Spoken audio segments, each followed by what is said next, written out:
We are It's Just a Hill, a cycling club that promotes inclusion, judgment-free, with no gatekeepers. Focused on creating content from behind the handlebars to in the studio, It's Just a Hill is producing videos and podcasts to spread the message that cycling is for everyone.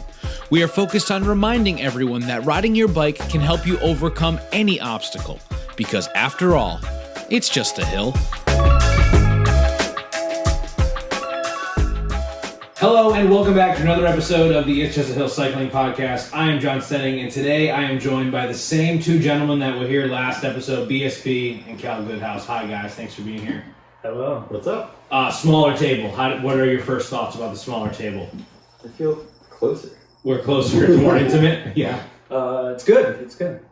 It's going to look real nice. It's going to look a lot nicer. We think it will sound nicer. There are a lot less stickers on this table than the other table. My dad loves that the other table has stickers on it, so I don't know if other people will appreciate that or not, but I know my dad does. He's giving me stickers for the table. Nice guy. Nice. Yeah. All right. We are recording this on the first rest day of the 2023 Tour de France. Let's go over what has happened so far. Actually, real quick, before we do that, when I just said Tour de France, I felt like a real American saying it, because like if you listen to like GCN or NBC Sports or whatever, it's the Tour de France. And I remember being clowned by some kid in elementary school because I said Tour de France, and he was like, actually, it's Tour de France. In elementary school? This is in elementary school. I remember who the person is. I'm not going to dox it on the episode, but I'll tell you who it is. We could bleep it. You don't say it. We can bleep it. It was... I know Brian knows about it. That's funny. Yeah. That's funny. And he was like, actually, I was like, no, it's like the Tour de France, And he's like, my dad watches that. It's the Tour de France. And I was like, it's the same fucking thing. But I do... That is a very argument. Yeah, you're going to have to bleep it again. Yeah. Yeah, that was a really long bleep, too. Because you really stretched down the way you said it. Should I say it? Okay, so I think we should start at the very beginning. That is a very good place to start. And stage one. Let's go back to stage one. We were talking about it in anticipation last episode. It wasn't like a standard TT. It was a full-on, all-out, crazy, awesome. I shouldn't use the word crazy. Awesome stage that ended up being won by Adam Yates. Yeah. What do you guys think about stage one? Fucking crazy. Yeah. It was. No, I mean, GC Day on stage one. We haven't really seen one of those in a long time. Right. UAE came out and tried to destroy the field pretty early. Yes. Those guys were, Michael Berg was on the front, massive pull. Yep. Like crazy pain face. But then 12K to go, Youngblood takes control. And then the crowds on that final climb were insane. Too many smoke bombs. We gotta stop with the smoke bombs, the flares or whatever. Yeah. And the people were so close, the riders couldn't even move up. They had to ride single file. Yeah. I mean, and like I understand, like it's cool that you can get that close to professional cyclists, but there are a lot of times where it is nerve-wracking, to say the least, with how close the fans are. And the smoke bombs are not safe. Inhaling smoke like that. Those smoke bomb things, the like flares, whatever they are. Yeah. It's just the things that you use when you're seems like too much. You're trying to tell the world what gender your child is. It's those things, right? Is that what it is? Everyone's doing gender reveals. Everyone's doing gender reveals on the top of friggin' Tourmalet. Bike race gender reveals. That's a good place to do it. The Puy de Dôme. Do a fucking gender reveal up there. I'm doing a black gender reveal. Black smoke. But yeah, it's too much. Too many smoke bombs. But it was a lot of fun. Yeah, UAE is attacking a lot. This was when the Yates brothers worked together, which was a beautiful thing. Yeah. That was towards the end of the stage. This was Adam Yates' first Grand Tour win. Oh, wow. His brother has won stages in all the other races, won the Vuelta. But this is really Adam's first big result. Yeah. Really? Yeah. Well, wow. In the Grand Tours anyway, yeah. Good for him. He's worn the yellow jersey. He's worn the jersey. But only because Alaphilippe got a time penalty. Oh. And so he was in second place, and so he inherited the jersey that way. Was that... Not to belittle it or anything, but... Yeah. Was that 2020? With the Alaphilippe? Could be right, yeah. Was that he took a feed too close to the end? Correct. I think that was 2020. Somehow I remember that. Wow. Yeah, that's a foolish move, right? Can't take a feed within, it depends on the stage, right? Usually 15K or something to go 10K.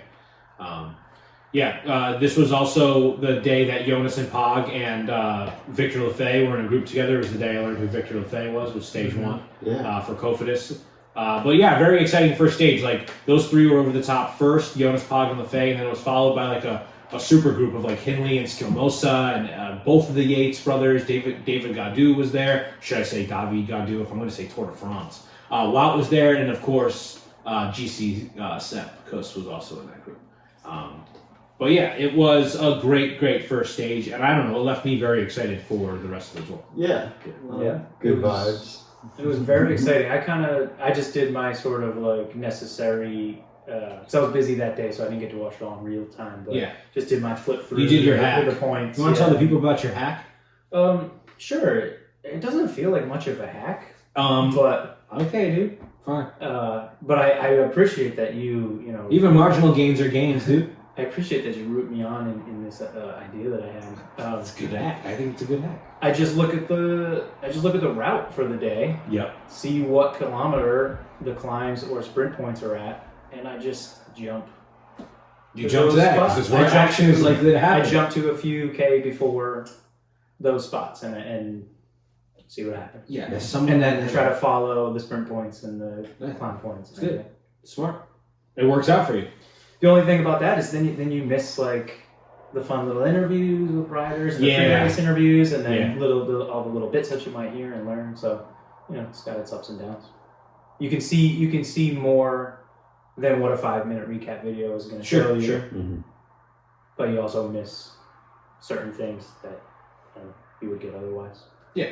Because sometimes, especially if it's a 5 or 6 hour stage and you're watching the whole thing, it comes down to a rotating booth of commentators doing a podcast that they talk about cycling, but they're basically just like waiting for things to happen, and otherwise they're filling the time and talking about the wines of the region or a chateau that you can honeymoon in if you'd like. And so that is a different way of watching it. Like that, I've been lucky enough to like watch a lot of like full stages, or even like not even live, but like if I'm like, oh, I have the time, I've got like 3 hours, maybe I'm not going to watch like the first hour or something, but like I'm going to watch a good amount of the race.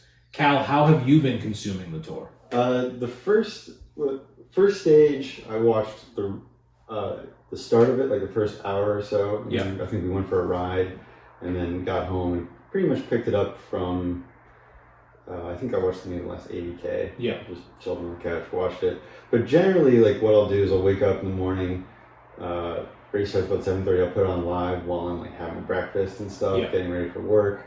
And then I'll like sometimes be checking the ticker on Cycling News to see if anything's popping off. And then I'll like take my lunch break at like 11:30 and throw it on live to catch the ending. And so, I've watched, I'd say, about half the stages. I've gotten to see most of it live. Yeah. And then a couple replays on the weekends and things like that.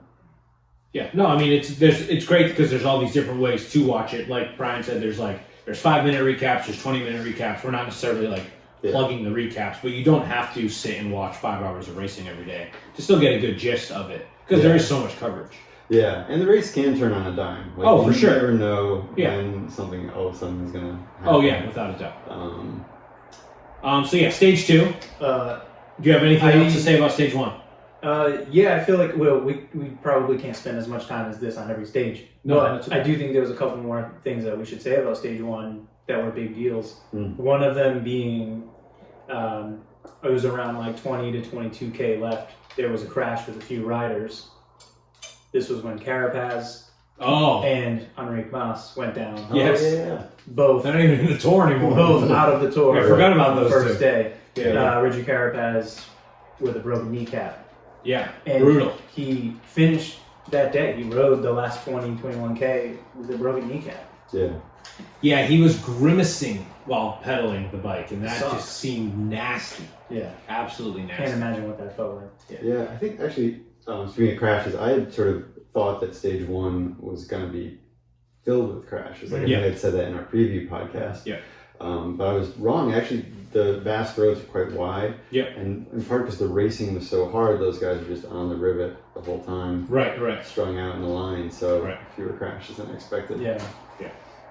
And then the other thing, which we did mention, was that the stage finished with the Yates brothers, one and two, on an amazing breakaway down the descent of that final climb, and that was one of our, I don't know if we want to call it predictions or hopes. To see in the tour. True. As well as Nielsen Powerless getting polka dot jersey on the first day as well, which was one of our hopes or predictions as well. So it was like kind of a lot of things. Kind of patting ourselves into that already. Yeah. The first stage. There was a crash that took GC riders out. Wow, Harry. Nielsen got the jersey. Yep. The Yates brothers were off the front together, blowing up the race. Yeah, so we're like looking good from the start. Yeah.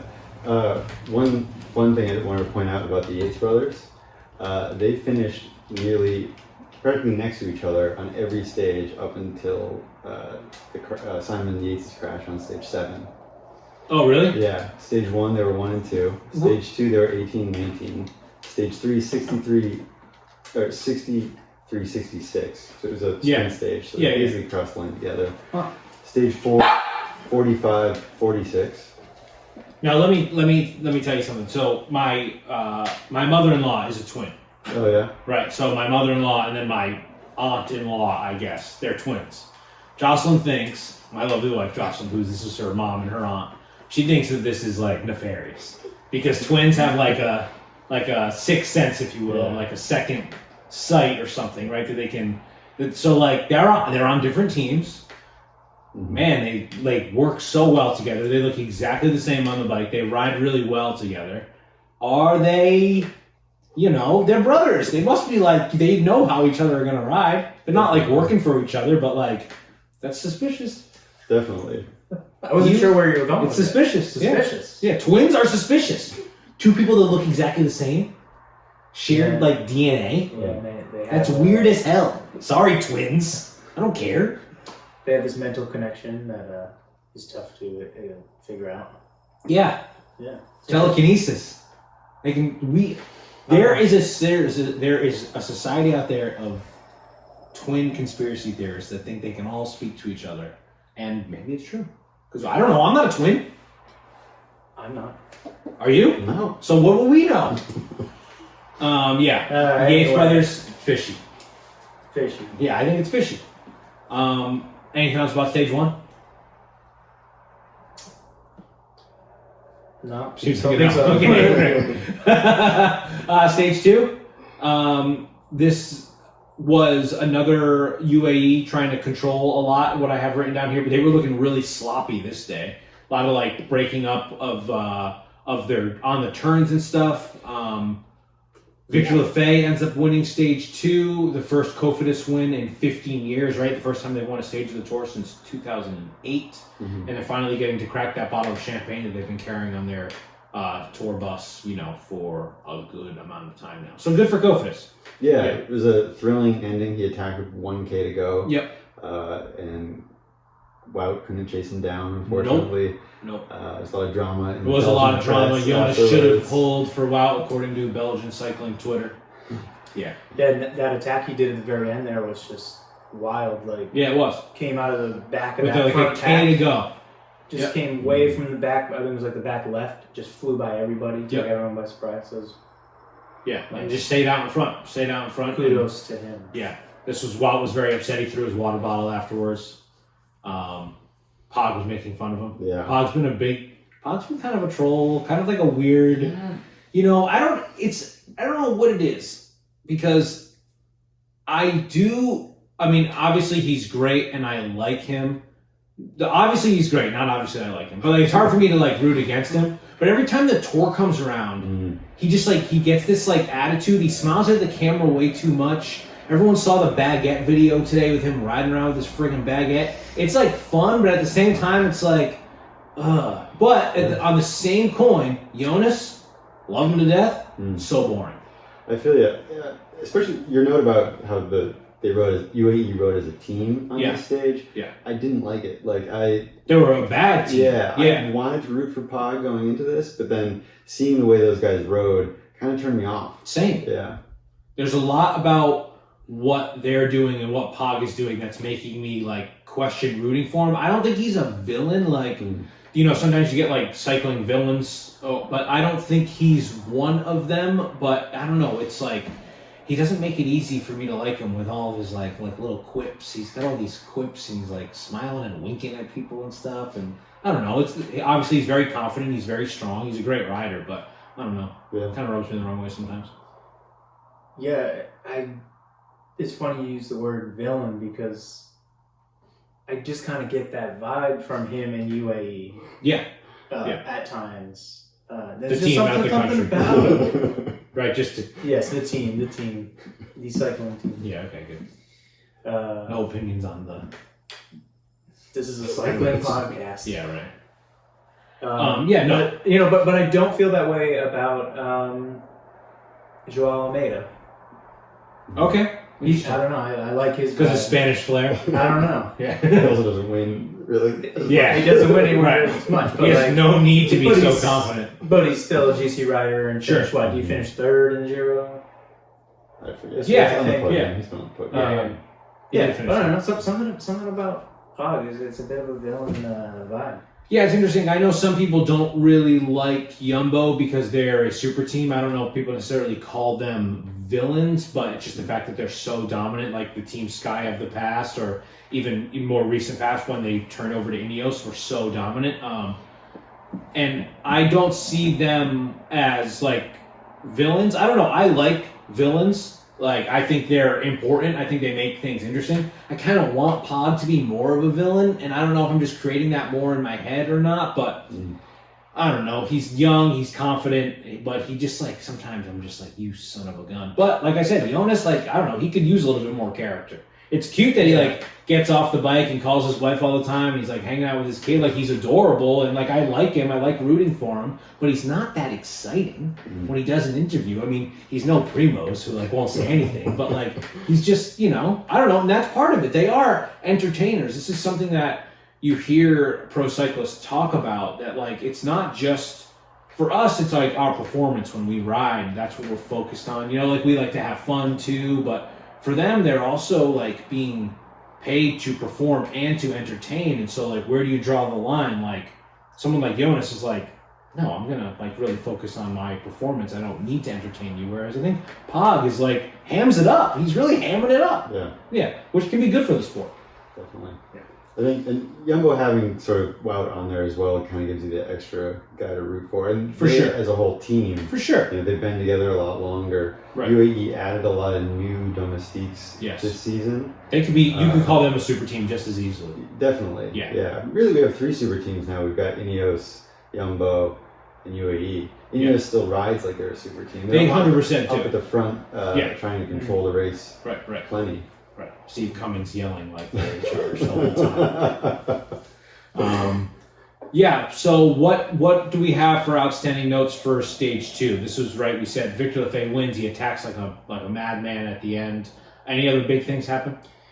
I just wrote down that since this was stage 2, it was the first day that everyone was in the jerseys. Mm-hmm. And everyone was so up in arms about the color of the green jersey. Yeah, it sucks. It does. You guys don't like it? No, you like it? I don't know if I like it. I didn't know it was something that everyone was going to be so upset about. I mean, I think now I understand a bit more. You just can't as to why see you it. can be upset. It is hard to see. Yeah. Like the color itself doesn't offend me. No. Yes, it doesn't make sense to make it that. It doesn't pop. Why did they have to change it? You want that to you want to pop. You want to be that guy that's in that jersey. And yeah, it's just like, it's like too close to like the color of like the trees in France or something. Yeah. So it just like blends in with the landscape. I don't think the color like on the cuffs, the different, because it has a different color. Like, like a lighter green or something. Yeah. I don't think it looks very good. I don't It should have think been lighter the design is green. Nice. Yeah, it should have been lighter. Very weird decision. Yeah, I don't agree with it. But we're going to talk more about jerseys and stuff a little bit later. But it is a good point.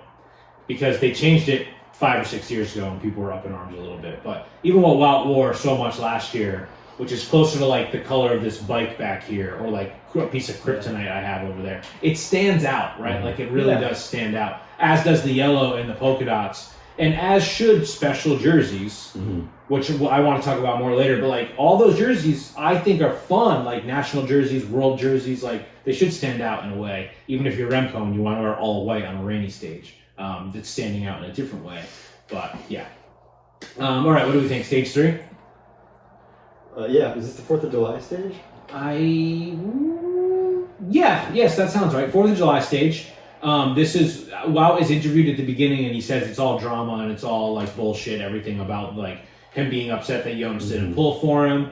And this is also the beginning of the, what I'm going to just call the Jasper drama at the Tour, because there's been a lot of Jasper Philipsen.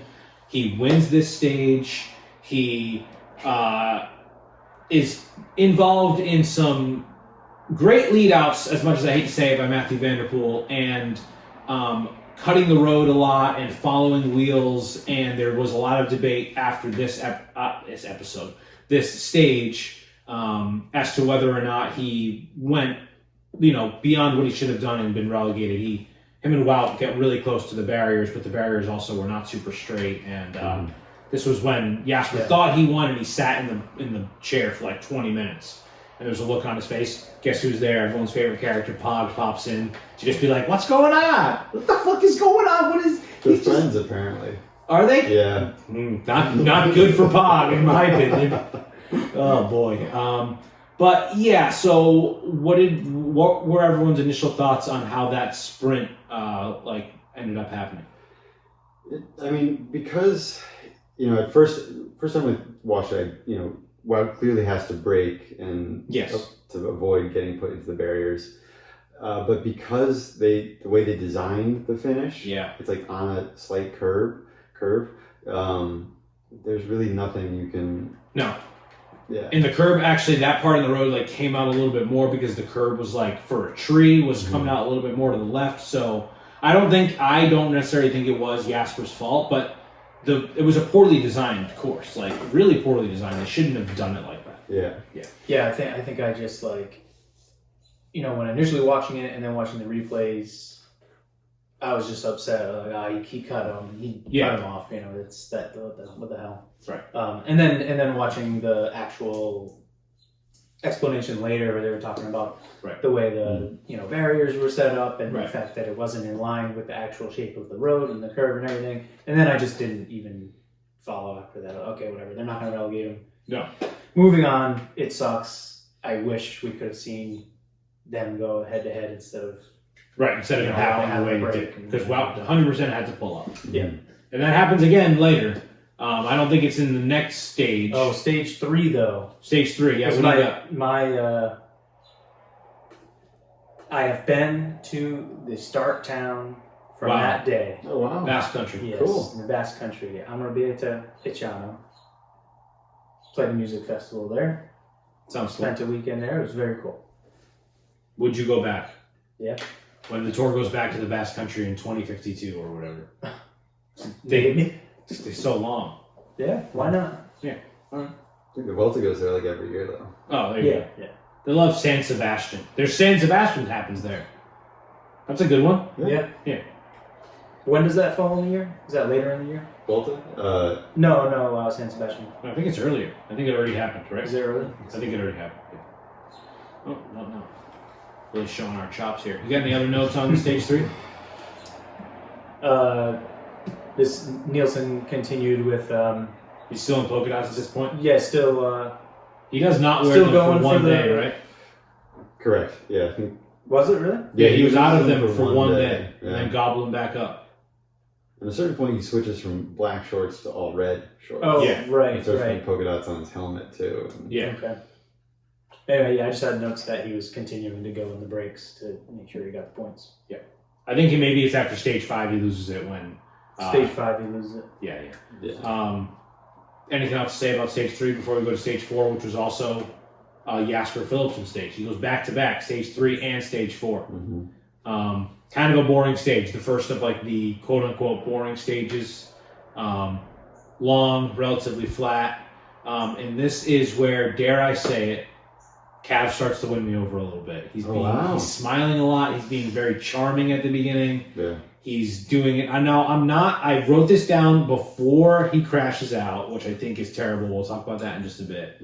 But like, he seems like a guy that's about to retire as opposed to a guy that is like upset that his drivetrain isn't working and is throwing his bike around. So he is growing on me a little bit at this point. I will say that watching him made the 3 sprint stages much more exciting. Yeah. Because he's got his white Monster energy drink helmet that he wears. So it makes him kind of easy to pick out. Yeah. Is it Monster energy drink? Yeah, he's sponsored by Monster. That sucks. Why is it okay for Red Bull, but like for Monster it seems so like shitty?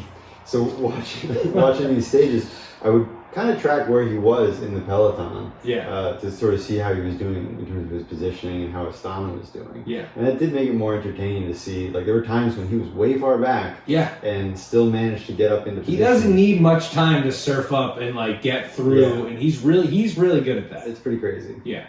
I've never thought that he wasn't good. I've always just thought he was like annoying. Agreed. Yeah.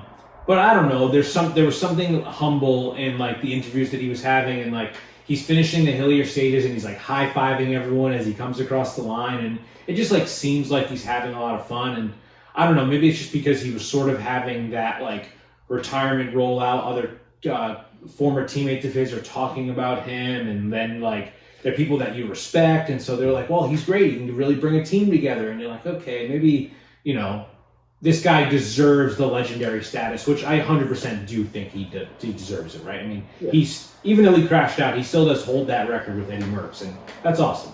Yeah, I think he's the best sprinter who's ever ridden the Tour. For sure. Certainly. I generally don't root for sprinters that much. I find sprints in general kind of boring. Agreed, yeah. They, sprinters as well, I don't find that engaging as a bike racer. And it's tough to compare eras, really. Like, because Merckx won time trials, mountain stages, sprints, everything. Right. Whereas Cavendish got a lot of his wins during an era when like 50% of the Tour ended in flat sprints. Right. This new Tour format we have now is totally, unconventional and new. So, I enjoyed watching him. I wish he hadn't gone out the way he did, but I suppose we can talk more about that. Oh yeah, when we get there. Sure. You got any stage 4? We're on 4. Yeah. Still. This was the stage that ended on a racing circuit. Oh yeah. Oh yeah. And there was a bunch of crashes. Yeah, on that circuit, which was pretty wild. And Fabio Jakobsen had a bit of a crash. Really ripped up his shoulder. His bike broke fully in half. Yep, that's right. And then I also wrote. I don't remember this happening, but I wrote it, and I'm realizing now it's extremely similar to the stage 7 sprint. But I wrote that I thought there was a really questionable shove to get Biniam out of the way by Vanderpool. Was that this stage? Yes. Yeah. Okay. Vanderpool got relegated. Yes. For that move. So that was the stage. Yeah. So Vanderpool gets relegated. Just pushes Biniam way out to the left to pull. Benny not happy about it, right? I mean, obviously he needs more time, like in that scenario, to be able to like throw his weight around a little bit. Mm-hmm. But Vanderpool gets in trouble. Jasper does not, and still wins the stage. Yeah. That's the UCI sucks. Mm. That sucks. That's how that pans out. The guy that helped the guy win gets in trouble, but the guy that won doesn't get in trouble. That's why. It's not doing anything. It doesn't do anything. Yeah. That essentially means that Vanderpool could mess with people all the time and be relegated and still get his sprinter to the win, and the sprinter still gets the win. That's terrible. Yeah. UCI? Yeah, it's frustrating. Thumbs down. Okay. I guess we're gonna just end the stage on that. Me being negative. Great. It was negative. Stage can't get around it. Stage 5. Next stage. The opposite of the last stage. Not boring as hell. This stage was a banger. This is the stage that Jai Hindley wins. He takes yellow, and even though Hindley did win the Giro in the past, I feel like for me this was like huge for Bora. Right, having moved away from like the Sagan era a couple years ago, and like saying we're not going to continue his contract, and like we're going to build this team around this young guy, and don't have to talk about what happened on stage 6 or 7 or 8 yet to Hindley, but like he had a killer ride. He went off the front and he gets into yellow. And who was in yellow before at this point? Yates still. Oh, Yates still. Yeah, gotcha. And yeah, so Hindley takes yellow. This was a very exciting stage. Well, how'd you guys feel about stage 5? It was amazing. Yeah, I mean, great stage.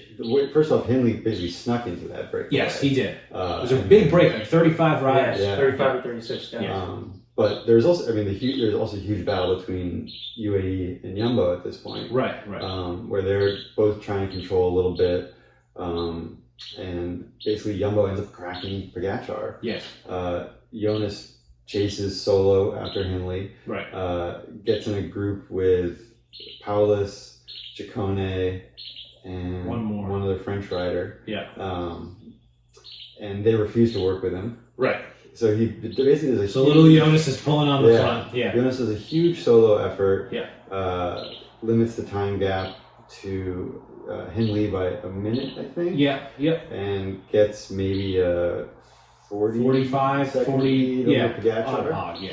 And really setting it up for a close GC battle the next couple of days. I have a minute and 2 seconds into Pog. Right. But Pog already had some time on him, I think. Right. So it ended up being 53 seconds at this point. At the end of the... It was 53-second gap between... Hindley is in first, but then it's a 53-second gap between Jonas and Pog. Yeah. Super exciting. And this is just the beginning of the excitement, right? So, like, Jonas is in second, Pog is in third. Hindley, who I don't think anyone necessarily has, like, counted out, but everyone is like, oh, hell yeah, this is, like, a great win for him. His dad had some adorable videos on Instagram. I don't know if everyone saw it, but they were great. And now people are starting to think that Pog doesn't have it, right? Because he, quote-unquote, cracks a bit. He can't follow. I believe Jonas goes off, Sepp sits on his wheel, and Sepp might even start riding away from Pog at some point, right? And so you're like, and not say that like Sepp is a bad rider by any means, but obviously he's like this mountain domestique for Jonas, and now he's riding away from Pog. A lot of people are like, well, Pog doesn't have the fitness, right? He broke his wrist, he doesn't have it. Yeah, and he's shaking his wrist on the descent. He Yes. looks like he can't put pressure on it on the descent. Right, but fast forward to stage 6, and he proves us all wrong immediately. And takes back how much time? Stage 6. This is what he wins this stage, and takes back like 25 or so seconds at this point. Yeah. So Jonas does go into yellow because Hindley gets dropped, but Pog rides away from Jonas on this one. And it's just like super exciting racing at this point. Like the race is on. 24 hours ago, we're like, oh, Jonas has it in the bag, but no, that's not the case. And another killer, super exciting stage. Yeah, Pog was basically just sitting behind Jonas for that whole final climb. Right. And then he broke away, made that attack with about 2K left. Just dropped. And rides away. Dropped Jonas. Yeah. And he ended up about having the time gap between them. Right. It was 53 So seconds. definitely- He brought it down to 26 or something. Definitely a big day. Yeah. Big day to put down all the, the Pog haters that thought he ain't got it. But now we think maybe he does. Oh, I mean, yeah. Stage 7. This is the third win by Jasper. Unreal at this point. Unreal. Yeah, everybody I think was pretty stoked when when Jasper got his first win. I think everybody was not stoked, but at least happy for him. Sure. But by this third win, everybody's starting to kind of feel like Alpecin is a bunch of bullies. Yeah. Because this is more not bad pulling, but really dangerous racing. I think it might have been after stage 4. There was an interview with Fabio Jakobsen, and who famously got into a really bad crash during a sprint and almost lost his life. And now he's like, I don't know what they're doing. It's not safe. Like cutting the road this way, cutting the road. Like he talks about one sprint where they cut the road 3 times. They came all the way over from the left to the right, and just like totally neutralizes everything else. But like you're just coming close to clipping wheels, and it doesn't. They seem more like villains than anyone else. Those Alpecin, like the whole team, especially after watching Unchained, because the guys that run the team, they seem like, I don't know, just like out of touch guys, like with money that There's been some interviews with them on GCN. I just like don't care for their entire vibe. I don't like Vanderpool. I want villains. They're the villains for me. You guys can be nice all you want, okay? No, I think you're right. I think Yeah. I think they do act as the villain and come off more as the villain than UAE. Yeah. For sure. And Cav wasn't doing the villain thing for me, smiling, giving people high fives across the line. He's not giving me the villain that I want, you know? Not throwing his bike. He does have a mechanical. What stage does he have the mechanical? It's on? this one. It's stage 7. He has Yeah. the mechanical and goes over and just calmly describes to his team what happened. Even a year ago, he would have thrown his bike. We've seen him throw his bike in the same exact situation. Yeah, we've seen him yell at mechanics. I did Slam wonder, down. is this mechanic getting reamed out after the Sure, stage? he goes into the bus afterwards. Maybe Yeah. he just knows. He just understands the cameras are watching him now. Yeah. He He's better does, PR. does one of his famous hugs where he puts his arms all the way around him. Oh And yeah, it looks like it's nice, loves but to then hug actually like he's that. like giving Whispering them in their some ear. serious threats in his ear. threatening them. Yeah. But yeah, watching it, it did look like he had to stop. You know, he Yeah, like, oh, for stands sure. up, sits Something down, happens. Stands up. Yeah, So, yeah. You can tell the chain was probably skipping around. Oh yeah, for sure. Yeah. Any more stage 7 outstanding notes? Was when you said he had the issue with the bike, was that during the final sprint? It was during the where sprint. the chain was jumping? Yeah. Yeah, it was. That wasn't really exciting. He started It his was. sprint from a long way back. He did. Comes up and Phillipson actually has time to kind of like look at him, hop into his draft for a second. Yeah. And then. And this is the stage he finishes 2nd. Yeah. The day before he finished 5th. Right. And a couple days before that he finished 8th. He was getting closer and closer. So Yeah. it like really could. Yeah. He could have won like the final sprint on the Champs-Élysées. Will it be the last time? Are they getting rid of the Champs-Élysées after this year? Possibly. Right? Yeah, I because know. they're turning it into a all grass park. Next year it's in Nice because the Olympics are happening. Oh, in right, Paris. right. And then there's They're Paris rebuilding has that whole plans plant, to yeah. turn it all into a park, a public Right. park. Right. So So we'll he see. could have, like, I know, could have, would have, should have, and all that. But like, imagine the sun is setting. It's the final stage of Mark Cavendish's last tour, and no, stage 8 takes that away from us. He crashes out in some shitty middle of the day Peloton, slowing down. Couple people clip wheels. Yeah. It's not even on camera, but it's a really slow, awful fall, and you can see it on his face immediately. Broken collarbone. Yeah. He just doesn't get up, and it's. Yeah. Like, sure, it would have been way better for him not to win any because the anticipation was so much fun. Mm-hmm. So, like you said, watching him sprint, watching him get through the crowd, showing that Astana doesn't have the best lead out, but knowing that he can like follow the Alpecin lead out or hop on Jasper's wheel, hop on Wout's wheel, anything like that. I mean, he was an entertaining sprinter to watch.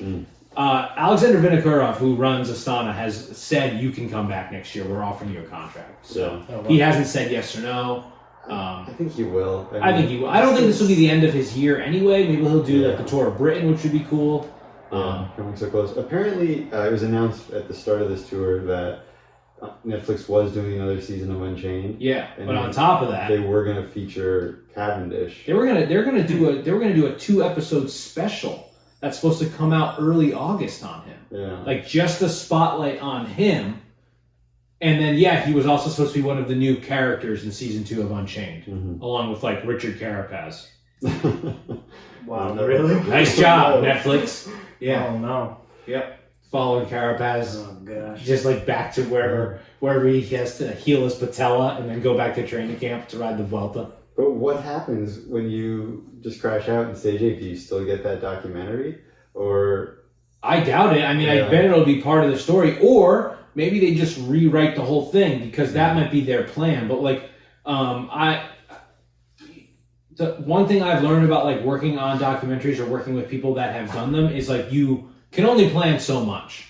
of course. Because, you never really know what's going to happen. So you sort of have to maybe write things on the fly. So who knows? Maybe when the final product comes out, it will never even happen. Which is sort of a shame. Because it would have been like nice to have these like different characters, Yeah. And it is good. It is confirmed that Unchained is coming back for season 2. I guess we didn't really say that, even though we talked about Unchained. Every time he walks over that, I think he's going to knock the camera over. So yeah, stage 8 is a stage that Cav crashes out, and this is also the one, it's a little bit of a hilly roll, but there's a sprint at the end, like the group stays together, and this is the one that Mads Pedersen wins. his 4th Grand Tour stage win in a row. So going back to last year's tour, to the Vuelta, to the Giro, and now the Tour again. He's won stages in 4 Grand Tours in a row. And yeah, he's sort of I could call a Little Trek a villain in my eyes, at least. I think a lot of people like them. I've heard that they don't want to be called Little Trek, so I will continue to call them Little Trek. Never tell the internet what you don't want to be called. Wow. Yeah. We don't want to be called Little. We want to be called Lidl Trek. No, Little Trek. When did there was, speaking of Little Trek, Yes.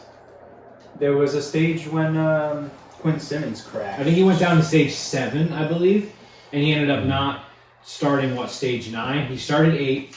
Yeah, he had a couple, and then He finished 7, he started 8, and then he didn't start 9. Yeah. Talk about villain.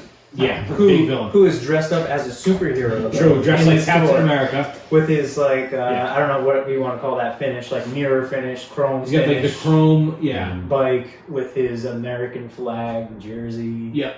It's just like Terrible. yeah, rough for his career too, because he, I think he himself even said that he wasn't having a good year. I think his contract, Oh, really? was probably up, and Yeah. because he hadn't had any wins. Finally, he gets the national championship, and that gets him to the Tour de France. Right.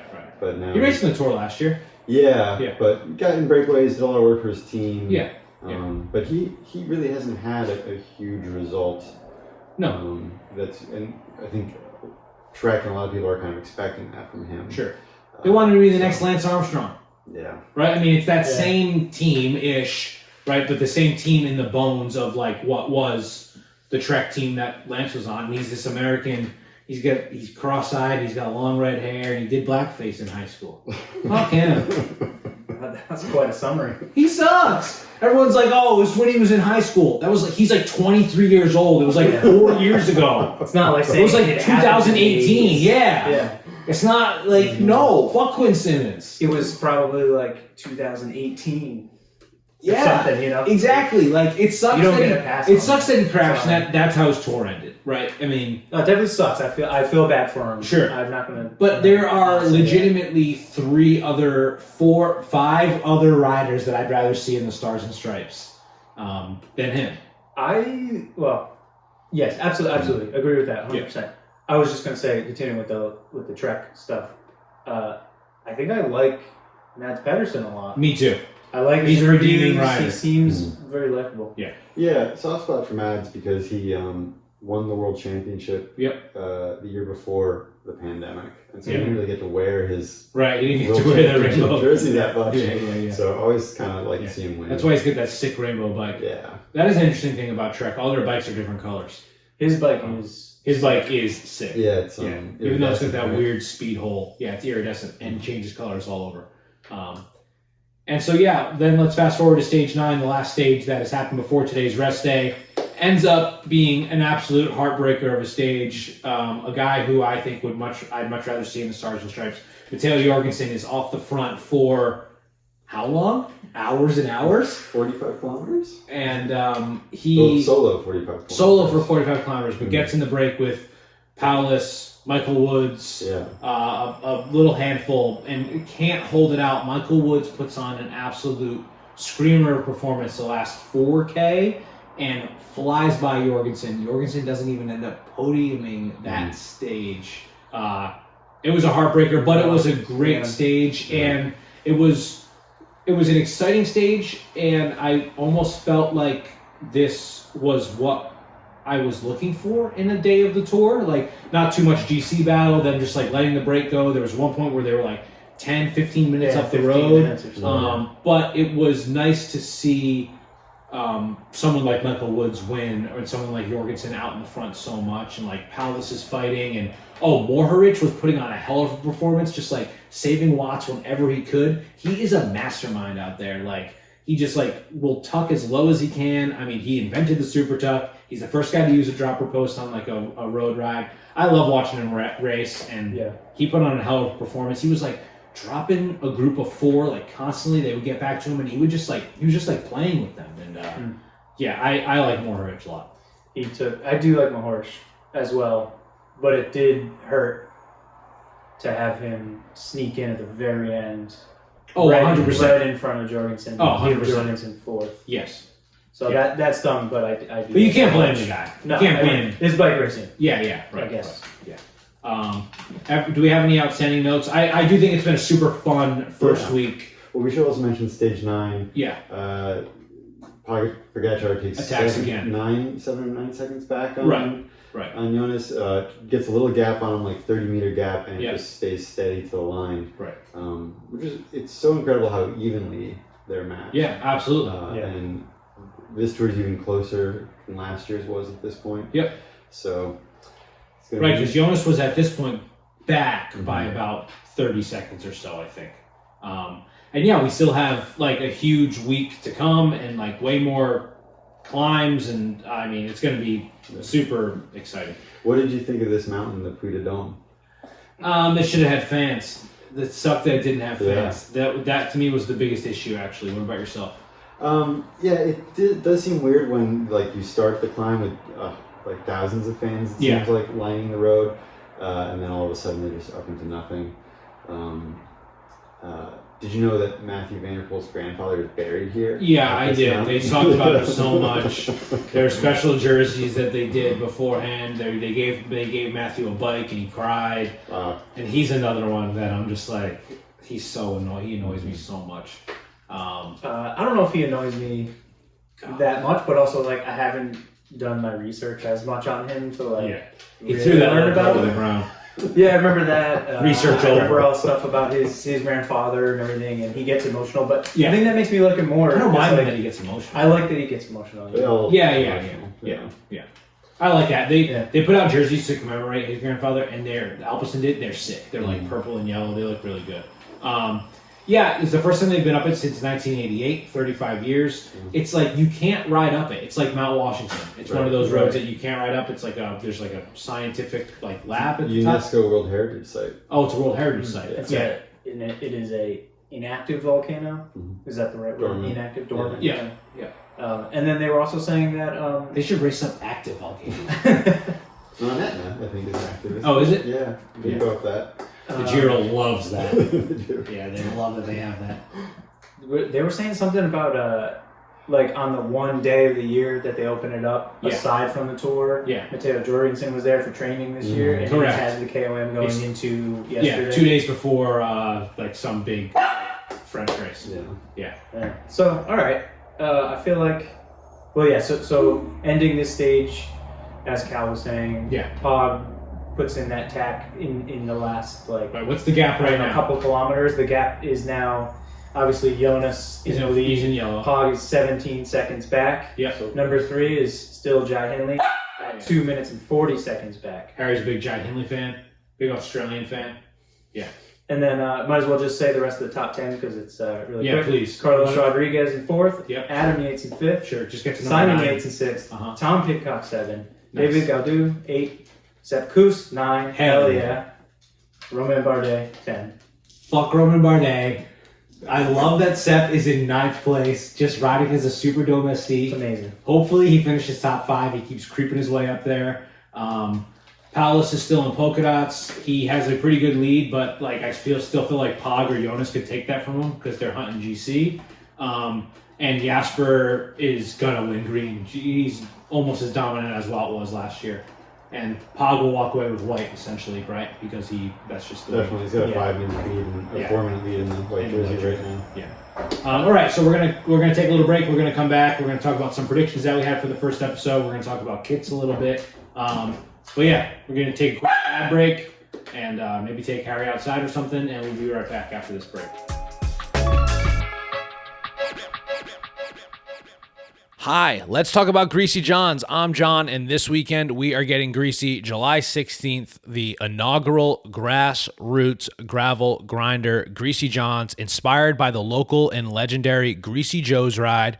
We at It's Just a Hill are throwing together a grassroots gravel event that hits some of the best gravel-centric areas in Rhode Island and Connecticut right along the border. So that's right. That's this weekend, July 16th. There are 3 routes with staggered rollout times. We have the Extra Sloppy, which is a 95-mile route.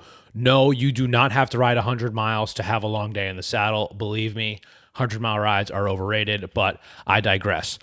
That's 95 miles. The extra sloppy, there's also a full slop version, which is 69 miles, and a half slop version, which is 55 miles. I am suggesting a staggered rollout time of 7:30, 9, and 10 a.m. respectively for the 3 rides so that we can all be back at the start at the same time and have a little social gathering after party, if you will. It is a BYO whatever you want to bring to hang out afterwards. I do have a pretty big yard. I guess I didn't mention that, yes, this is happening. It's starting and finishing at my house. So people will be able to park here. There is ample parking in the yard. There's a parking lot out in front right on Route 138 when you pull in. I will be creating a parking diagram and posting that on the Facebook event page. If you haven't seen it, go check it out. Or the Strava club that It's Just a Hill has up there. On both of those pages, you can find the Strava events for the 3 different routes, which have the GPS files, or the GPX files, I guess, for the routes if you want to load it on your head unit. If not, you might get lost, or maybe you just don't do the route, but that's okay too. I don't know why I go off script, because I usually feel like an idiot when I do, but that's okay. All 3 routes do go by 2 fuel stops. Now, because this is a free ride, these aren't like stocked fuel stops. They are ones that you'll have to go inside like a convenience store and buy some stuff, which is good because they're small businesses. The first one is Oneco Market, located in Oneco, Connecticut, and the second one is Sonny's in Voluntown, Connecticut. So make sure you're bringing some cash or some credit cards or however the hell you pay for things. Maybe you pay for things in Bitcoin or whatever. I don't fucking know. But yeah, the extra sloppy, which is the 95-mile version, that does have an additional fuel stop. That's at mile 33. That one will be stocked by us. It will be marked. It is in a residential area on a dirt road located at someone's house. That someone, I don't know if he wants me to tell you who he is or not. I don't want to dox him and his house, but there will be a cooler there with some water jugs, some drink mix, some snacks like Rice Krispie treats, barbecue chips. So if you want to eat barbecue chips at like 9:30 in the morning, this is your opportunity. It will be marked. I am asking for donations. I know it sounds like, oh, you're putting on a free ride, you're asking for donations. But yeah, obviously none of this is free. Getting the food out there, getting the food for the after party. So if you'd like to make a donation like the very gracious and generous Jeff LaPierre, you can Venmo me at John, Jon-Stenning, Stenning. That information is up on the Facebook event and on the Strava page.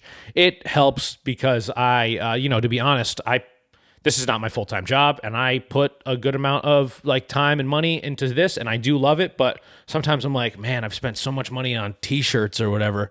So yeah, it's nice maybe to kick back some money, and that just means I'll buy more pizza strips. It's not like I'm putting this cash in my pocket, all right? Get off my back, all right? I'm not putting the cash in my pocket. I'm doing it for you, but also for me, mostly for me. A lot of things I do mostly for me, and then sometimes if they benefit other people, I guess that helps, but... yeah, selfish. And that's why I'm greasy. I'm, inspired by Greasy Joe's. I am now Greasy John. Should I have called this Sloppy John's? That's something I think about every night. Should I have called this Sloppy John's? I mean, the routes are called extra sloppy, full slop, and half slop. Should have probably called it Sloppy John's, but that's okay. It's called Sloppy. No, it's not called Sloppy anything. It's called Greasy John's, and it's happening this weekend, July 16th. Like I said, we're suggesting staggered rollout times so that everyone gets back around the same time so we can hang out and just like lay in the grass and start our recovery. So check it out on Facebook. Check it out on Strava. Hit me up if you have any questions. You can send me an email at any time. It's john@itsjustahill.com, JON@itsjustahill.com, all one word. Or you can feel free to drop them in the discussion thread over on Facebook. And this is the first time we're doing something like this, a bigger event, I guess, and we're hoping for a solid turnout. And, you can be part of the very first one. So come on down, West Kingston, Rhode Island, a.k.a. Richmond, Rhode Island. Really depends on who you ask, the Postal Service or the Town Council, I guess. I'm not really talking to either of them. I don't know why I said it depends on who you ask, because I'm not really asking either of them. But you should come down, July 16th. I'll be rolling out, doing the extra sloppy around 7:30 a.m., it's not really a no-drop ride. Everyone's going to sort of ride it at their own pace, but we will meet up at the end. And if you want to donate some money so we can buy some things, or if you just want to bring some food, please bring some food. Bring your favorite recovery snacks, or bring a bag of chips, or whatever. I'll have tables and some chairs. Feel free to bring your own chairs and hang out in the yard, or blankets or whatever. And it'll be a blast. Or you can just come and ride and leave. I might think that's kind of lame. I mean, it's nice to socialize with people that like bikes. We can all talk about our bikes and clean our bikes together, and we can even shower together. Did I mention there are facilities outside? There is like a toilet and a shower outside, out back of my house. So you dirty little grubby little gravel grinders don't have to come inside, and B, it's nice if you just want to like hose off afterwards, both your body and your bike. There will be a real hose as well. So shower, toilet, hose, food, party, greasy, John's, July 16th. Come out and ride. Hope to see you there.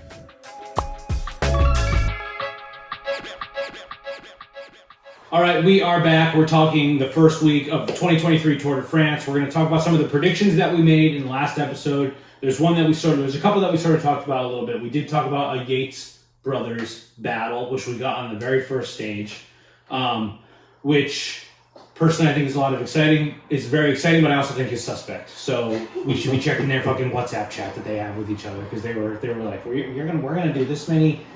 From behind, they look exactly the same, like the same body, the same. At one point, they were like pedaling at the same like pedal stroke, and yeah. But it must have been exciting for their parents, who I hope are still with us. And then what else did we mention? The Paulus has not won a stage yet, but he is in polka dots, and we were hoping for that. Yeah.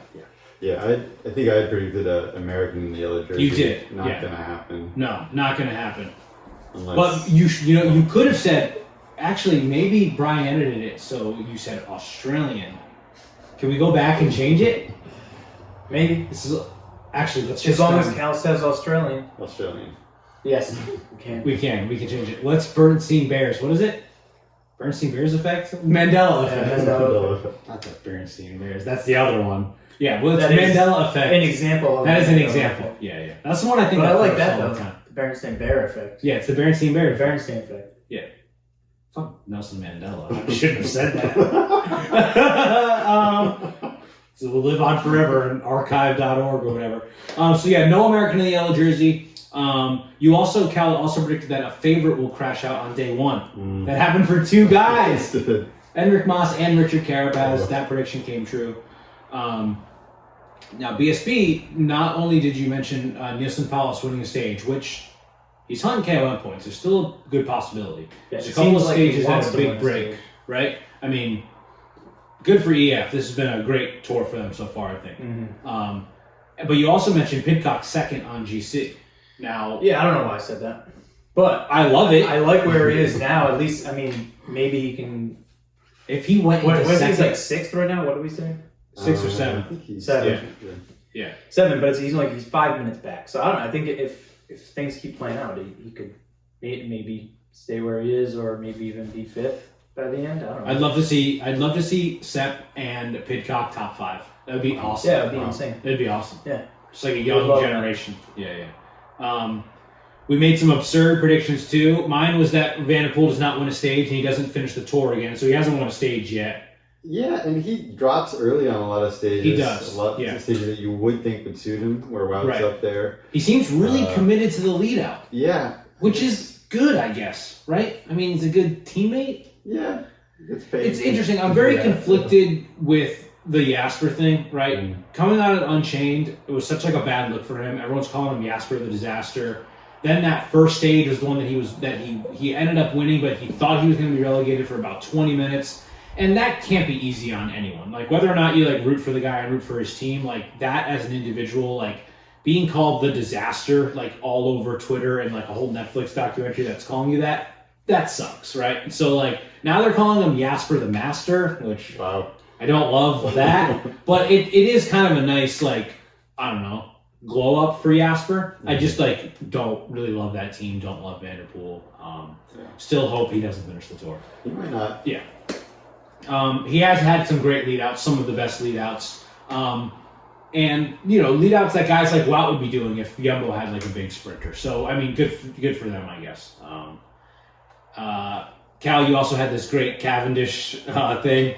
Mark Cavendish will finish outside the time cut on day 1, but the race jury will make an exception and let him stay. So, yeah, unfortunately, he crashed out and isn't finishing, but not in that way. I did, sort of there have been times when Cav has finished outside the time cut. Yeah. And so I didn't think he was going to not make it on day one, but I didn't think he would get. I sort of partly didn't think he would get through week 2. Yeah. Because it's a very climby tour. Yeah, it is. So I mean, he's already struggled a bit. Guys like Jakobsen have struggled a bit. So who knows? yeah, but I feel kind of bad now. Yeah, that's all right. He's gonna come back next year. Probably. Ineos should have signed him to a 1-year contract. They still might. I mean, That would have been awesome. Yeah. After what he did in this tour, he might get more offers. Sure. 'Cause Yeah. He made it look like he could pull it off. So. But he should say yes to Astana first, I think, just because I do think them being like, hey, we'll bring you back any second, is very nice of them. But I guess it doesn't really matter. It's probably just numbers on paper, right? If Ineos offered him a contract and he could ride the tour next year with G and Luke Rowe, like all of his friends, Yeah. that'd be nice. Were there any other predictions that we made? I don't think so.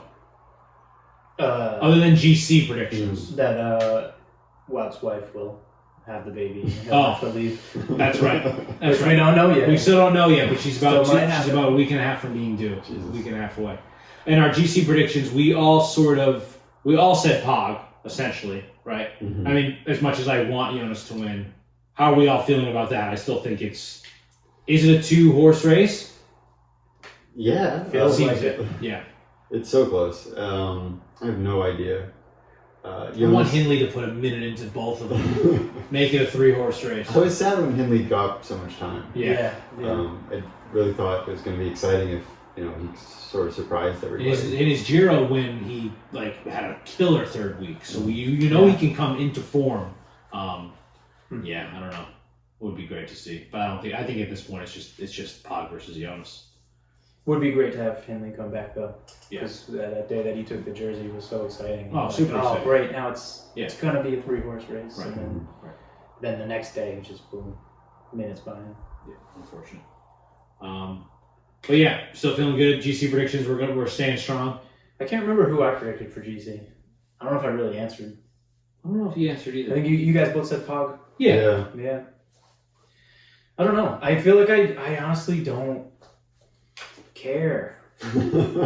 Like, Sure. it seems like one of them is going to win. Mhm. I'm more excited to see what else How is it gonna happen happens. in the Yeah. top 10, and I just want it to be exciting. Like, I guess I don't really care between the two. I don't really care either.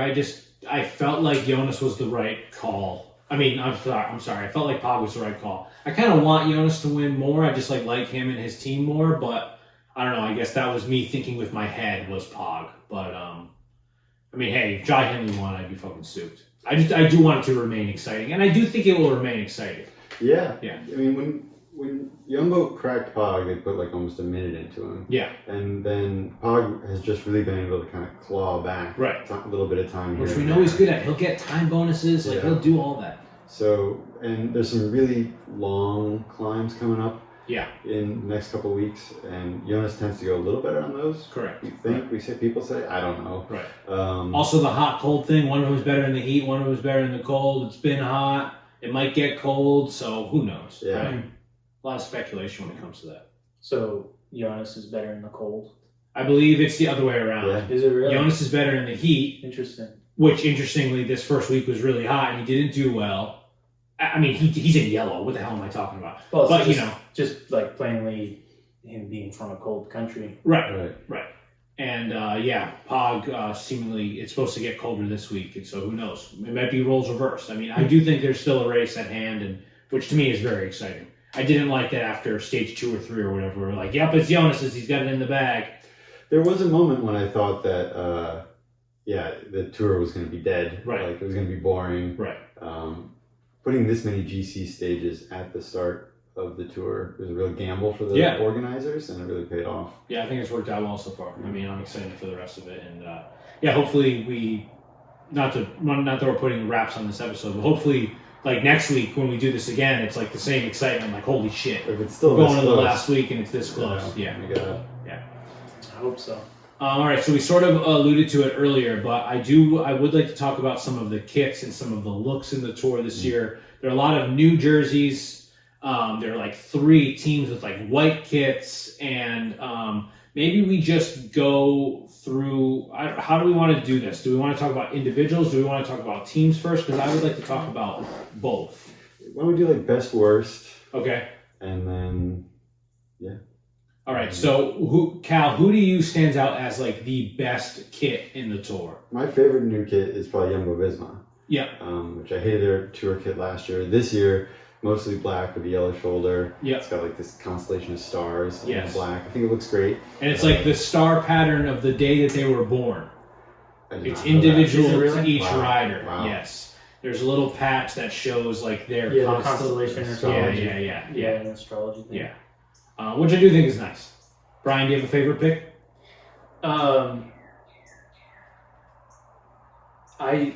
Surprisingly, I did not like the Trek kits when I first saw them, but they're really growing on me. Oh. I don't know why. It's interesting. The Trek kit, I love like the color palette, but I just hate that little logo. It's so prominent, and the fact that it's just square. I mean, those are what those colors are, right? That like red and blue and yellow that they're using are from that logo. And I feel like it would be a great kit if it wasn't for that big square in the middle, which leads me to my conversation about their national teams kits, right? You had Simmons in the Stars and Stripes Captain America kit. Skilmosa is Swiss? Danish. So he's got the Danish champions jersey. So he's got the Danish flag, which is like, predominantly red with the big white cross, and right in the middle of it is the little logo. It seems like rude to do to like these national kits. I agree. I like the colors, but I don't necessarily love that little logo. That's my issue with it. When I first saw them, I thought it looked like a superhero costume, Sure. or something. But It I reminds like me it of more. like play school. I don't know why. Yeah. It's very like play school colors to me. I like the combo of the new Bahrain jerseys and the bikes that they're on. Yep. They're on white bikes, right? Yeah, the white Maritas, Maritas. those white Maritas, yeah. I'm a sucker for a white bike, and I like the frame shapes and geometry. It's just too close to like the Maritas. Movistar, and like even like Total Energy is the same. It's like The white jerseys themselves. fade at the Yeah. bottom. They all look so similar. Yeah, I mean, Bahrain, Movistar, and Israel Premier Tech are almost indistinguishable. Yes. Especially when the helicopter shot. Right, from is the going. back, right. Like, I cannot pick out Mike Woods at all. No. When he's in the break or in the GC group. That jersey's not bad on its own. It's got like the orange sleeve. I kind of like that. Yeah. But like, they might as well be invisible. Yeah, I totally agree. The UA kits are also similarly boring, and they have some of the worst national jersey kits. Like their jerseys are so like it's just a little band in the front. Like right, like Pog's wearing one. I think Do they have them on the arm cuffs too? no, it might be on the arm cuffs, but the sleeves are all white this year, which is a little bit better than last year. But yeah, I don't. To me, the one that stands out the most, and I think it's good and bad, is the Uno X kit. I love the color blocking, like the way that all the colors match in their kits and on their bikes. I don't necessarily love the colors. I don't know if I like love that goldenrod yellow and that red, but like they match almost too well. Where like their bar tape is the yellow, their helmets are mostly yellow with the red inset, their gloves are yellow. It isn't the most exciting color, and I will say what one is like the most shake-up and I think is the most exciting is actually the Astana one. Yeah, I was just gonna say that. How did I not pick that one? Yeah, I don't like I think it. Cal hates it. I I hate it. kind of I love like it. I kind of love it. I just objectively as a design, Yeah, I think it's great. I think it's interesting. Like it's abstract. It's like modern. Yeah, Maybe it doesn't look good on the bike though. Like it's so busy and it is busy. asymmetrical and everything. But I don't know. I like it. Have you seen the paint jobs on those Villiers? They are sick. Really? It's the best paint job in the Peloton are those Villiers. Wow. It's like they did like a double.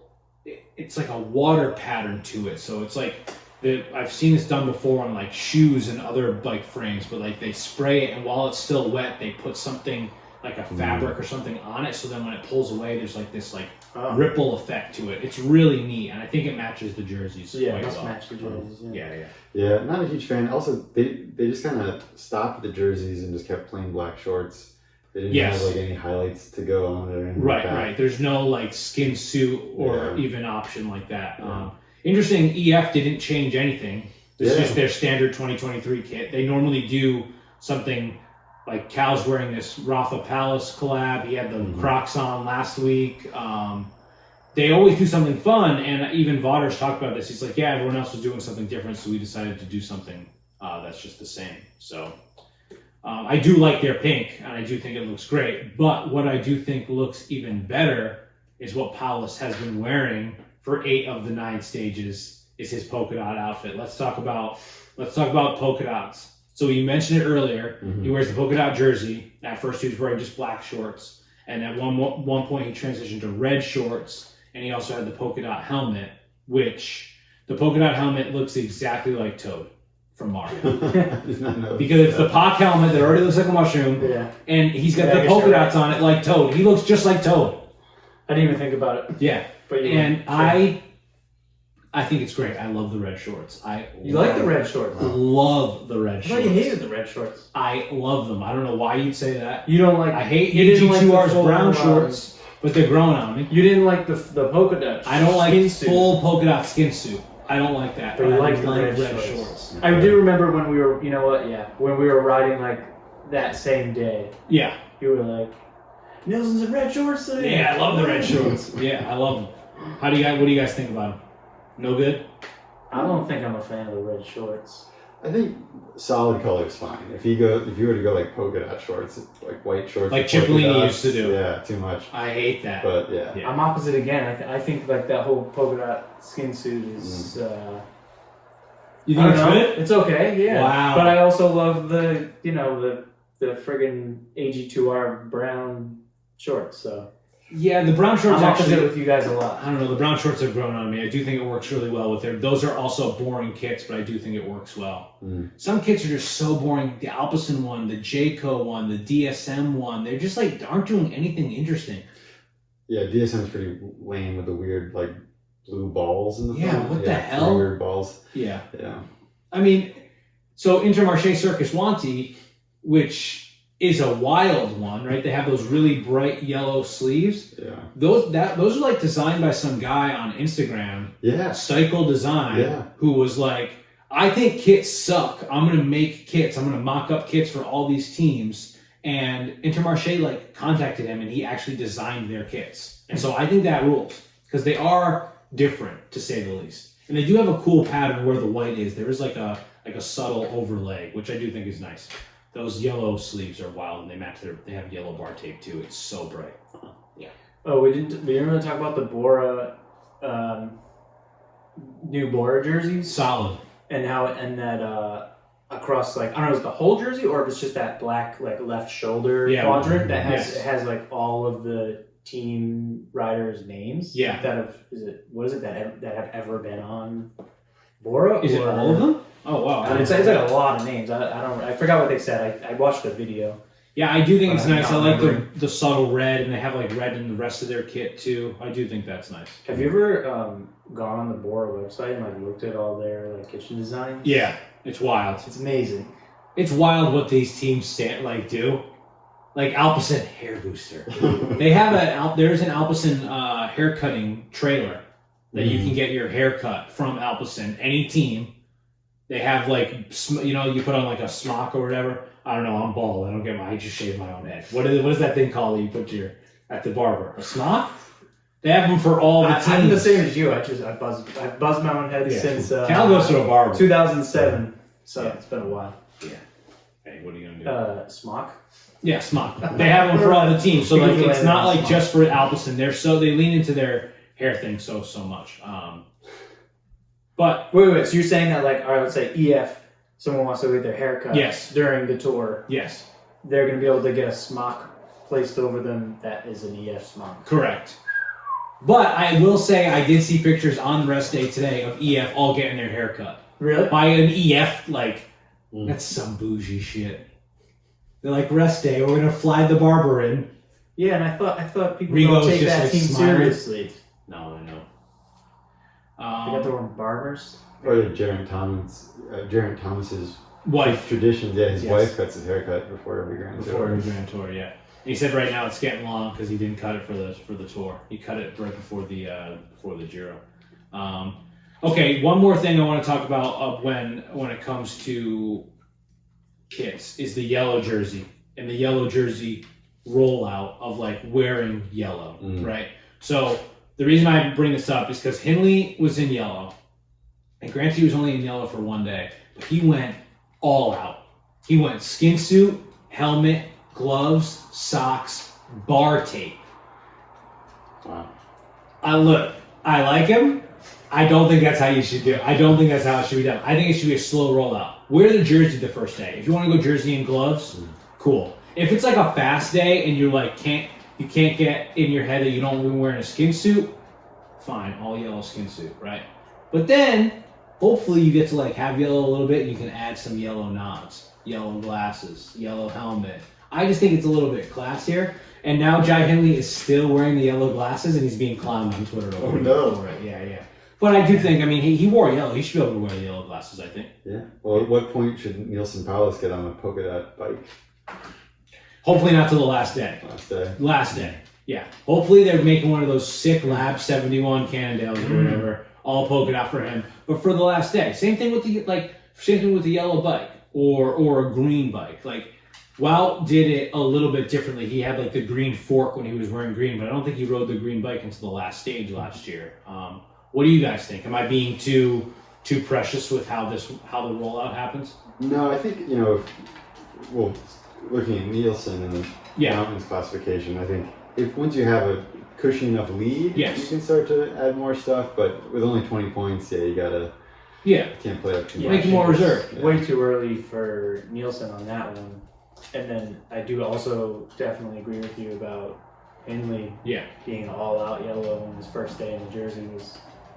And I'm not normally like because is this turned off by something like that, or it doesn't like register as much for me. Right. But it did honestly that day for me. It was like, whoa, he's got everything is yellow. It's yellow. Everything is yellow. But then if you think you're only going to get to keep it for one day, maybe go all out. Right, you're wearing the yellow jersey in the tour. Yeah. That's true. That's a great point. So all right. Yeah. Maybe he knew he couldn't hang on for very long. Yeah. Hopefully he wears it again. Remember I sent the picture of that the marsupial Bora hat? Yeah. You sent multiple pictures of marsupials photoshopped with Bora hats on them. Put that in the show notes or something. How many of their riders are Australian? Are they all? They're not all Australian. No. Just him. There are a lot of Australians at the tour, though. Yeah, you're right, but it is just him. I'm looking at the whole roster. Just him for this line, for the whole roster, not just for this year's. No, this year's tour roster of 8 guys. Yeah. Just him. But I think that's all I have to say about kits and stuff. Hopefully Nielsen is on a polka dot bike on the last stage and he wins the polka dots. I hope so. Cal, we're going to do a little Cal's History Corner. Yeah, if you guys are interested. I'd like to hear more about the tour and the history of the tour. Yeah, so I'm a historian. I think one of the reasons I love pro cycling is because it is steeped in history. We get all those stories about Raymond Poulidor, Matthew Van Der Poel's grandfather, and the great rivalries. So I thought we could go all the way back to the start and talk about the first ever Tour de France, which happened in 1903. The race was started by a guy named Henri de Grange, who himself was a professional cyclist. He did some racing. He was also in journalism. That was one of his day job. And he got a job, or he became the editor of a new newspaper called L'Equipe, which, so he came up with an idea in order to sell more papers. It's like a common thing. Yeah. This is how the Giro started too. Yeah, in order to sell papers, he decided to organize a bike race. So they could write stories about the race in the paper, right? And the bigger the bike race, the bigger the story, the more they would sell. And so bike racing was sort of coming into fashion at this time. And it was common to have actually really, even by today's standards, incredibly long races. For instance, 1903 stage 1 was 290 miles. Wow. Paris to Lyon. 290 miles? Yeah, so On like bikes with like wooden rims? no pneumatic Self-supported? tires. No pneumatic tires. Right. Completely self-supported. If you broke down, you had to find a blacksmith and ask them to borrow their tools. A blacksmith? And hammer your bike back together, essentially. And these are all single-speed bikes as well. Right. So yeah, 6 stages. Every stage was anywhere from, I think the shortest was 167 miles and the longest 293. Wow. The shortest was 167. Yes. How long, like, and so what are they averaging? Do you know? Like, how long are they spending on the bikes those days? Like, Yeah. It must be, there's no way they're, crushing it the same way they are today with all, even just with tires. Stage 1 was completed by Marty Scaron with a time of 17 hours, 45 minutes. What the hell? I thought you were going to say like 9. 17 hours? This is fast math. You're going to figure out what that ends up being. That's like 3 or 4 miles an hour, right? 16.3 miles an hour. Wait, oh really? Wow, Yeah, that was really off. 16.3 Holy cow. What did you per guess? hour. No, I'm not repeating it. It was bad. It was really bad. So, and yeah, Maurice Guerin, the man who won the first tour, he was a chimney sweep. His parents had actually, he was the oldest of like 10 kids or something like that. And so when he was a boy, his parents effectively sold him to a chimney sweep. Wow. For a block of cheese, is the legend.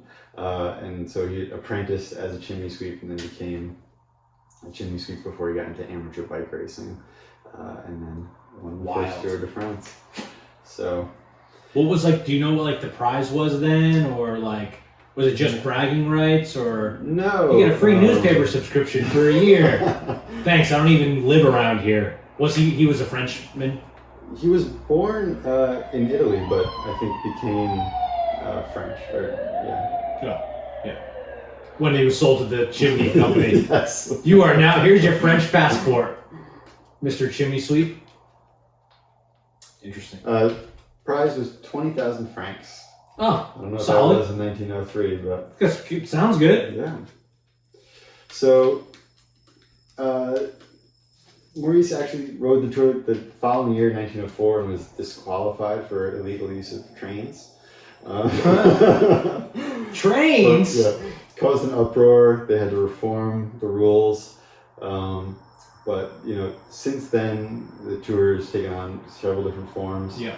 It got shut down a couple years for the World Wars. The Nazis actually tried to organize a different Tour de France when it was going on, but it failed. It only ran like 3 stages out of the 7 they had planned. It was nothing but trains. Fucking Nazis. Wait, so how many Nazis in their trains? How many stages was that first tour? 6. Was it Oh, it was 6? Six. Oh, okay, cool. I think the first summit finish was in the 1950s. Do you know what it was? L'Alpe d'Huez. It was? Yeah. Wow. Wow. It's interesting it took that many years to have Yeah. a summit finish. They shifted to it, I guess, as a way to promote ski resorts and things like that. Okay. They were going to Yeah, ride interesting. up to the mountains. Yeah. I know that's still a big reason, Mhm. like how that like towns bid on stages to finish there because it's a big, huge boost for their economy. So, yeah. And there's a couple different stories about how the yellow jersey came about. One Yep. was after the World Wars, there was a dye shortage, and so everybody was wearing gray kit. And in order to tell who was in the Was the lead, leader? they Yeah. created one Wow. yellow kit. That's cool. That was the only color dye they Yeah. had. Made of wool. Yeah. Yeah. But that was also the pages of the newspaper were yellow. So Oh, they some were? other people would say that's why. Wow. Same thing with the damn Giro. Yeah. La Gazzetta dello Sport Mhm. is pink. Yeah, I just think that's interesting. When did it become 21 stages? Do you know? Question. I have to do a little digging. I don't mean to put you on the spot. No, I do not know. Sorry, what did you ask? When it became 21 stages as opposed to the 6, I mean, if it even jumped from one to the other. Harry. 1920 was 15 stages. Oh, so not, yeah, wow. 100 years of at least 15 stages. Yeah, but 1939 is 18, so It was a slow rollout. yeah, Yeah. slowly adding more. Who was the last Frenchman to win? Bernard Hinault, perhaps? Too long, but they can't be happy about that. The damn Badger, right? Is that his nickname? The Badger? Yeah, Bernard Hinault, 1985. Wow. Yeah. Dang. French must hate that. Good thing Victor Lafay won. First French stage win in a few years, right? Yeah. Oh, no, they had one last year. Oh, they did? At the very end. Yeah. They got it early. Oh, Yves Lampard won the first stage, Yeah. right? No, he's Belgian. Oh, he Yeah. is. Yeah.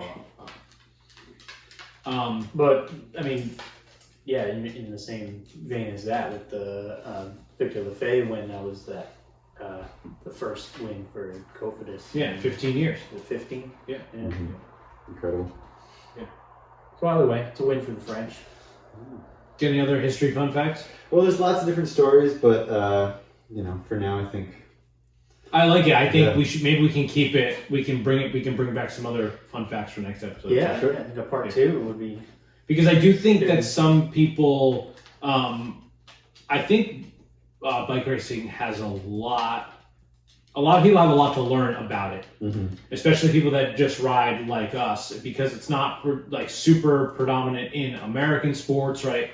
Like in America, we know in like at least like the zeitgeist of America, people are familiar with basketball, baseball, football, hockey, right? But like cycling, we don't get a lot of it on TV, so people are not familiar with the history of it, or even familiar with like how it works.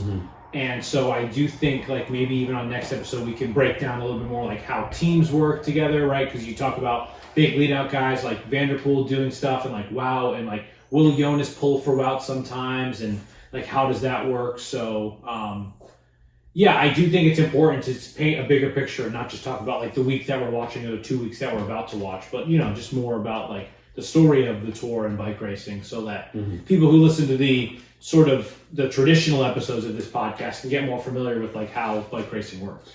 Yeah, it's certainly not anything like Unchained, No. The way that documentary portrayed it is always 100% racing. Right. There's actually a lot of like quiet moments. Yeah, absolutely. We talk about boring stages or times where you're just sitting in and not doing much, or a lot of pee breaks and Harry, come. Son of a gun. All right, well, I feel pretty good about this episode. Do you guys have anything else that you'd like to say, like to talk about before we get out of here? No. All right, great. Well, thank you both very much for joining. I think we are all pretty excited about the next 2 weeks of the tour. I will say I'm switching my pick to Jonas. Okay. Yeah. What are you doing? You're digging your heels in. You're switching. I think I guess one of us has to stick with Pog, so I'll stick with Pog. Okay, Brian, are you gonna plead the fifth again? I think if I have to pick one, Yeah, be the tiebreaker. It's gonna be Jonas. Okay, I mean it's not really like brave of me to pick the guy that's now in the lead. I'm not thinking that Well, Pog's got the momentum. True. And he's got a fierce. He just attacks at any time. I don't think that you simply picked him because he's in the lead. Okay. Maybe I thought you picked him because he's in the lead. No. Oh, okay. No, I didn't think that. No, I just think that Jumbo has the deeper team for the climbing stuff. Yeah. And like we were saying, like Cal mentioned before, when Jonas put the dig into Pog, it was a significantly larger dig than now. Pog is, I mean, and Pog is on the defense, I don't know. like so. It's gonna be. I don't know. I think it's gonna be great. We got some mountains coming up, and some longer stages, and it'll be fun. It also depends a lot on if Wout's there in the third week. I think, And that could change. Very true. things. Very true. God, let Wout get a stage win. Oh, I know. Unreal. Come on. Last year he had how many did he have last year? 3? Yeah. Yeah. And the year before he had 3. Yeah, he hasn't had any yet. Gotta make him happy. I'm sure it'll be fine. Hopefully there's a couple of breakaway days. I know there's some like exciting days coming up, like tomorrow's stage 10 and stage 12 could be big like break days, and I don't know, who knows. It'd be great to see him go off with like 30K to go and absolutely crush it. So yeah, looking forward to it. Thanks guys. Thanks, John. Thank you. Bye.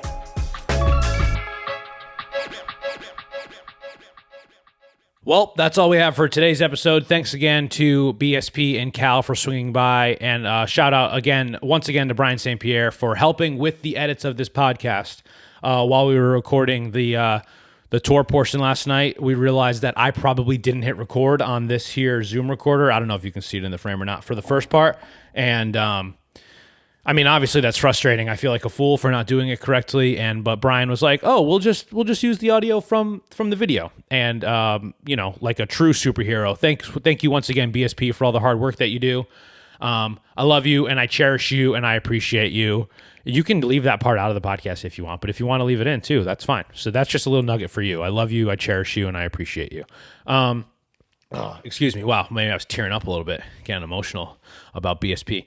But yeah, thanks to those guys for coming and talking about the tour. Hopefully everyone enjoyed this episode and enjoys the next 2 weeks of the tour, and I hope to get together for a rest day 2 recap. Just want to mention it once again. You heard it in the ad break earlier. I don't know, maybe you skipped forward, but Greasy John's, that is this weekend, July 16th. Make sure to check out the events on the Strava page for It's Just a Hill, or the Facebook event that is also up on the It's Just a Hill Facebook group. You can also join our WhatsApp chat. Those links are up on both of the previously mentioned pages, and our Discord. We've recently added a channel for live pro racing talk on our Discord. So if you're watching the tour or the upcoming Vuelta or any other thing like Worlds that are coming up in Scotland this year, we will be doing live chats there.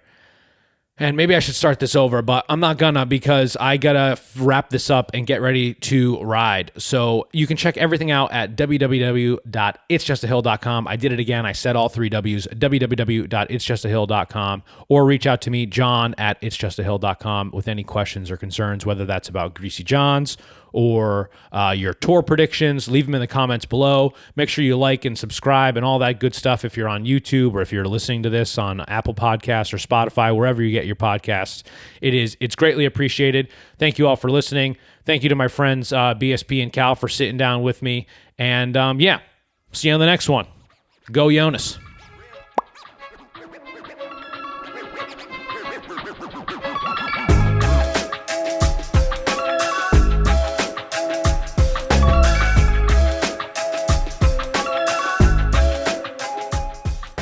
Decaf left, regular right. Decaf left, regular right. It's very challenging work.